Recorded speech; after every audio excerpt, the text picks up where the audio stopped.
Steve Summers for educ.com.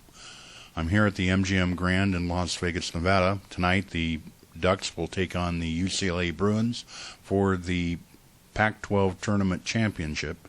This has been one of the best tournaments that I've seen. The competition has been great.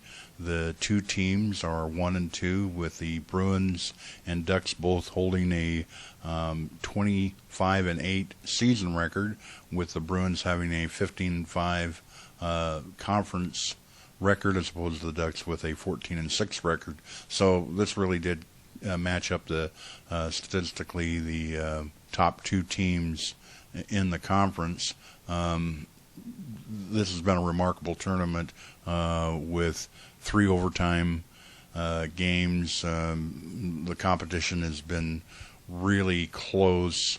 UCLA got to the championship round by first beating Arizona State 80-75 on Thursday. Then last night they beat Arizona 66-64 in a really thrilling game that came right down to the last second. The Ducks beat Washington in a classic overtime game 80-77, and then last night had a little easier time with Utah, knocking the Utes out 66-45 to get to the final. The competition has been so close. Utah, of course, was one of those teams that played an overtime game and beat California on Thursday night. So this has been one of those years where the conference is from top to bottom very, very close, very competitive. So tonight I expect to see another close competitive game.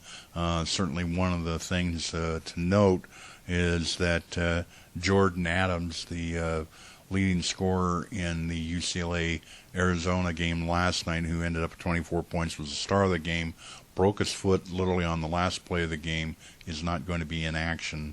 So it appears that the Bruins are down to about 7 scholarship athletes to perform tonight. Oregon, I expect, is going to follow the same pattern that they have all along in this tournament, and that is play a very tough brand of defense where they're really guarding the basket, trying to make the opposition force them to create a lot of movement, keeping their hands up.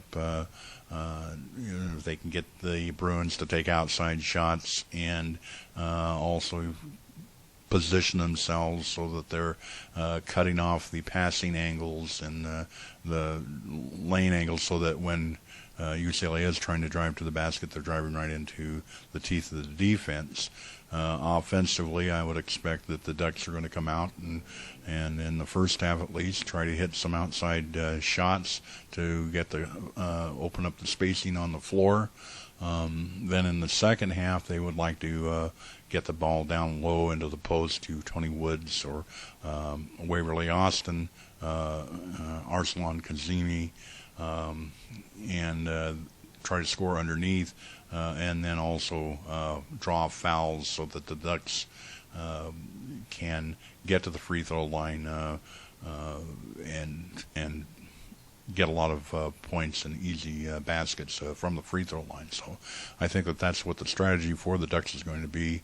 The Bruins, of course, are an extremely talented and athletic team, a little short-handed perhaps, but even with 7 scholarship athletes, those are you probably have to figure that at least half of those, and maybe all those scholarship athletes are going to end up in the NBA at one level or another. So it's going to be a very interesting game, and frankly, I think that this is really going to get down to which coach is sharper on the X's and O's. So we'll find out with tip-off at 8 o'clock. The game will be carried on ESPN. Of course, we'll have game chat on educ.com, and so we hope to find out what happens, and so we'll look forward to seeing you then. For educ.com, I'm Steve Summers.